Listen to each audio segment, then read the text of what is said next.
This feature powered by BASF. Well, thank you, Megz, for taking the time to join us this afternoon. It's a pleasure to have you here with us. Can you tell us a little bit about the importance of World Mental Health Day and in regards to what the Do More Agriculture Foundation is doing with the Walk With Me campaign? I'd love to, and thanks for having me and the opportunity to talk about this. So, World Mental Health Day, we feel is an important way to highlight mental health in agriculture, not just in Canada, but globally. And Walk With Me is a campaign that we felt really fit with that and fit with where we're at in the industry. And, stigma is one of the biggest challenges when it comes to mental health in agriculture, and one of the biggest barriers that keeps people from being able to um, first acknowledge that something's going on with themselves and then accept and reach out for support. And so with the Walk With Me campaign, we're encouraging people to invite a friend to go for a walk, or maybe call up a friend when you're going for a walk. Check in on those people that maybe even you think are okay, because we get really good at hiding how we're doing. Um, and maybe that's a safe way for you to reach out as well. Maybe you're looking to have a conversation. And so inviting that person to come on a walk helps facilitate that. You're not sitting across a table face to face with them. You're, strolling side by side. And even just the act of being out and walking is really good for our mental well-being as well. And then we kind of evolved that idea of going for a walk. And we have had, especially in the Canadian agricultural community, we've had recent loss to death by suicide. And so we also wanted the campaign to be a way for people to walk in honor of someone that they've lost to death by suicide, maybe walk in support of someone they know is struggling, or walk in support of themselves. But then to also get online and to share those stories, because it's through having the conversations, being open, being vulnerable, that we normalize that everyone is going through things, everyone has challenges, and that it's okay to be, going through something and reaching out for help. And part of the campaign is also a fundraiser for mental health and agriculture. And we're so lucky and thrilled that BASF has come on board as a partner for the campaign. So they'll be matching up to $10,000 in donations. So it's a way for people to really double their impact as well. That's incredible. Tell us a little bit about what the conversation and environment around mental health is in the agriculture community right now. I will say we've made large strides in breaking down that external stigma. So, you and I were here having this conversation 7 years ago. We probably wouldn't have been doing this. But what I've really found when I'm out, at conferences and farm shows across Canada, having conversations, people are really supportive of the fact that we're talking about mental health, that we are acknowledging that there are increased challenges for mental health in agriculture. But they're also very quick to say, I support someone else reaching out for help, but I would never need to do that. And so, we've come a long way on that external stigma, but we still have to really work together on breaking down that internal stigma that is keeping us from being able to acknowledge that something is going on with ourselves, and then accepting that and reaching out for support.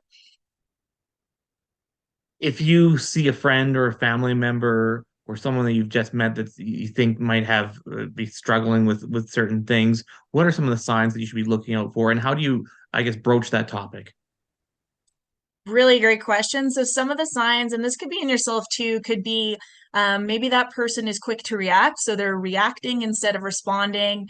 Maybe they're having trouble focusing. Maybe they're procrastinating. When we have that high level of stress, that chronic stress, we can almost go into freeze mode and disengage instead of being engaged with what we're working on. If that is someone that consumes alcohol, usually their alcohol consumption increases a fair amount. So if that's someone in your life that maybe you're living with and you can notice that, that might be a sign.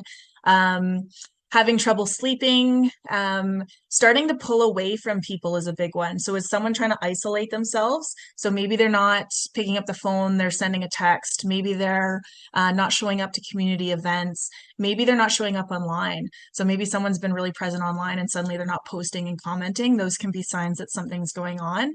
Or maybe you just know that something's happened.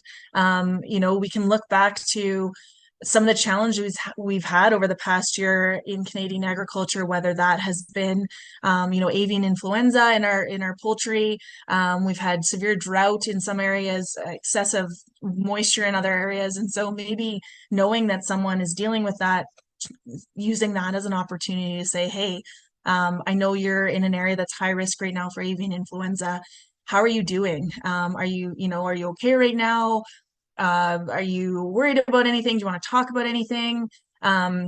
Sometimes it could be asking the person how they slept last night. Maybe it's asking them, have you eaten anything yet today? Those could be ways of checking in without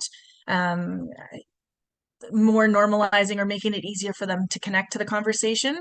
It's best to, if you can, point out some of your observations. Hey, I noticed, maybe this is me talking to a spouse. I noticed that you had trouble sleeping last night and you've been, a little quicker to react today. Is there something going on? Are you worried about something? Try to stay away from like, how's it going? Because we've normalized that so that we don't really interact with that. It's like, I'm fine, I'm good. They're not actually asking me how I'm doing. Another way could say like, what percentage are you at today? Like what percentage is your battery? And that could be a great reflection for that person. All great tools. In terms of breaking down, I guess, that internal stigma, do you have any stories? I mean, we were talking earlier in regards to sharing stories during this. Do you have any stories in regards to people that have reached out and gotten help who may not have thought of it in the past and took the leap and took a chance with it and reached out for help and received it?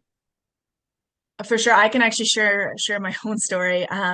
So I used to grain farm. I moved myself and my girls off farm at the end of 2019, and I was, going through a divorce. I was going through a bit of an identity crisis because I was a farmer and now suddenly I wasn't a farmer, but I wanted to still be in that space and be making an impact in the industry. I was trying to support my girls through a massive life change. We moved into a town with a population of 4, 3 of which were myself and my 2 kids. And then a couple months later, the world shut down for the pandemic. I was not in the best place with all of those different pieces that I was trying to deal with and work through. But I was convinced that I could do this on my own. I didn't need help. I'd been an advocate for mental health throughout my entire farming career, but I got this. I don't need help. I'm that person that supports everyone else to get help, but I don't personally need help. And it took family, some really good friends, making multiple outreach attempts, encouraging me to connect to a mental health professional before I finally got over my own internal stigma and feeling of being uncomfortable with the idea of that, before I reached out and did connect. And I don't know how long it would have taken me to work through all of those things had I just continued to try to do it on my own. But it was finally connecting with that professional, having that safe place to have a conversation. And sometimes you don't want to talk to your family about stuff. So having that safe place, being able to just sometimes get things off my chest, learn some coping mechanisms, some ways to be cognitive and aware in my day-to-day of how I'm doing. So again, being able to hit pause if I'm reacting and not responding, that all helped me be who I am today. I don't know if I would be executive director of DoMore right now had I not been able to reach out and connect to a mental health professional when I needed it. Thank you for sharing that. It's always so empowering and inspiring to hear these stories of people overcoming these challenges. And for myself, going through Thanksgiving is always a bit of a milestone for me because it was in 2011 when I was sitting around the table. I had been struggling for 10 months at that point with severe depression and I didn't know what to do. And everyone was having a great time around the table, and I had a mask on. I went downstairs and just broke down and cried. And it was at that point, and I just asked myself, like, how much longer can I take this pain? And it was at that point the alarms went off, and it was like, I need to go get help. And I confessed to my mom that day, and she gave me a big hug and just said, "You do whatever you need, like let us know," sort of thing. And I started seeing a counselor probably that next week, and 10 years here in 2023, I'm still seeing that same counselor. I actually just had a session last week, sort of thing, but my mental health and think not only just my mental health, but we found ways to build up my positivity around things. So, but thank you for sharing that. What can you just give us a little bit of background, just in regards to walk with me? Pardon me. The Walk With Me was started by a farmer in the UK, Chris, and it really came about from him learning and being aware that going out and going for a walk really helped him with his depression. And so he would go for a walk, and then he wrote a poem about how walking helped him. And he decided to make a video reading the poem when he was out for a walk and kind of worked up his courage to then share that on social media. And that was over a year ago. And since then it's been building momentum. And that's, when I connected with him and Walk With Me, I was like, this is an incredible way to normalize the conversation, to share our stories, and then just the benefits of getting out there, going for a walk, and of course connecting to others and not withdrawing. It's an incredible story. I guess just for a quick recap here, can we tell people again in regards to how they can participate in this 2-week campaign? Yes.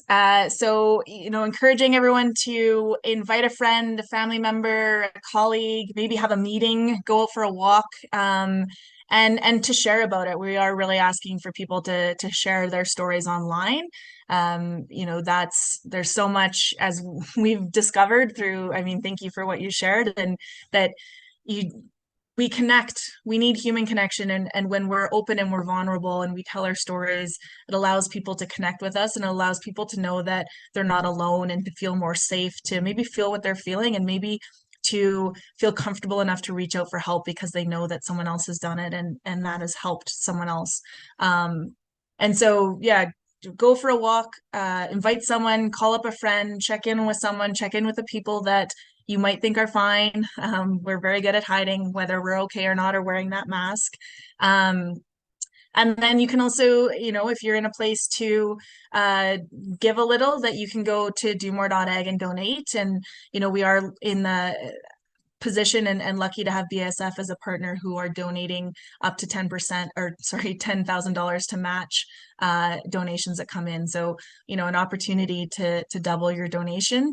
But just really encouraging to get out, go for a walk, have a conversation, share about it, and continue it throughout the year. We have the focus on the next 10 days as it is a campaign, but we're really hoping that this is a movement that continues throughout the year. Megz, thank you so much for spearheading this initiative here in Canada, and thanks for sharing your story. Thank you so much, Craig, for the opportunity, and thank you for sharing yours as well. This feature powered by BASF.